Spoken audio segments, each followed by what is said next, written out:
Now, like I said in a post that I made earlier, Anton Daniels went full coon on this video.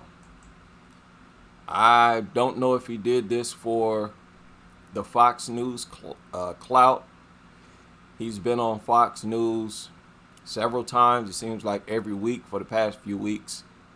He has been on Fox News. So I don't know if they've gave him a check and he's taken the oath or what. But you got to deal with this increment in small increments because he says a lot. And I'm going to deal with this comment he made about the lyrics in rap music. Please miss me with the whole proximity argument. You're more likely to get robbed by a person that looks like you because 13.6% of the population is committing the majority of the crimes. Okay. We are not 13% of the United States. I do not believe that. But it's systematic. We're more like 40 to 50. But listen to what he says here. Of the population is committing the majority of the crimes.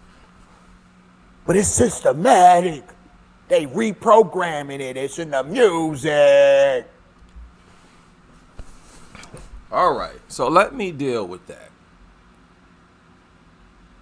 Is there validity to this belief that the lyrics in the music influences these gang members to commit violence? Is it true or not? Is it legit or not? It's very much legit. The best way to confirm that is the gang members and rappers themselves.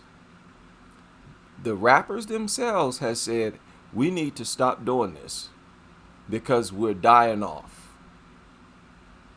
Take your pick. Lil Durk is on record telling King Von, hey, stop dissing the ops. You had people reaching out to FBG Duck, hey man, let's stop dissing the ops. We made it. We rich now. We need to stop dissing the ops. You heard Durk also say, I'm going to stop dissing dead people and mentioning dead people. Why? Because it's encouraging a lot of violence. Where did the idea of infusing rap music with violence come from? It came from the letter boys. Why should we give our government a pass for their part in the creation of gangster rap, which gave birth to drill, which is the most destructive, self-destructive, and demonic genre in the world? Yes, there's some degree of personal accountability, and we talk about it. Black men are all over the place talking about how these kids need to be protected from these types of lyrics. And keep in mind, you talking about kids. When you talk about black on black violence, the bulk of it is kids. See, this is what a lot of people like Anton don't like to deal with. Are you saying that there's something innately wrong and degenerate with black people just because they're black? That has to be what you're saying. If you're saying that the lyrics had nothing to do with motivating them to commit violent acts, all the disrespect, the dissing the dead, provoking each other through lyrics. That started with gangster rap. And the Letter Boys literally created them with NWA. All that gangster rap before NWA, them dudes was nothing like NWA. The degeneracy, and then remember, with NWA came along with Satanism. NWA was / a Satanist group, using all kinds of witchcraft and whatnot.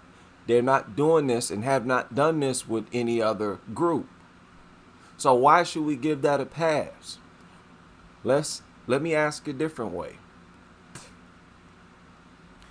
How would Black America and rap music have turned out had they never done that. Because remember, they invented rap music and then invested in it gazillions of dollars with their marketing pull and whatnot, stuff that we didn't have.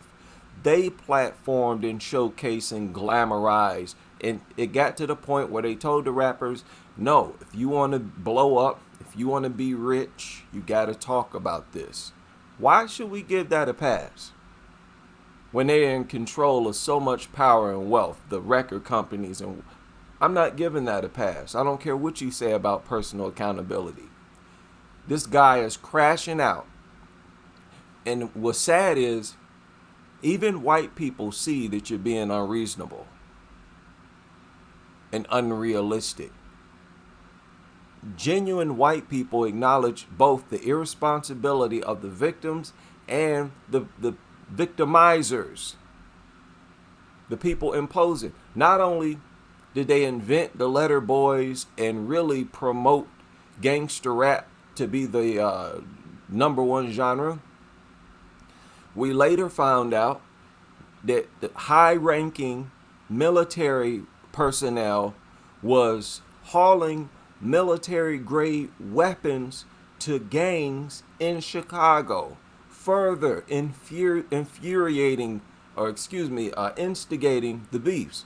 Even back during Fred Hampton, during the 60s and 70s, they were talking about how they were trying to spark up beefs between gangs in Chicago to fuel these prisons that they have built in mass. The music fuels the prisons and graveyards. I'm not giving that a pass. Anybody who gives that a pass, you either got a check and you taking the oath, or you just crashing out, just being a coon because you're getting some Fox News checks.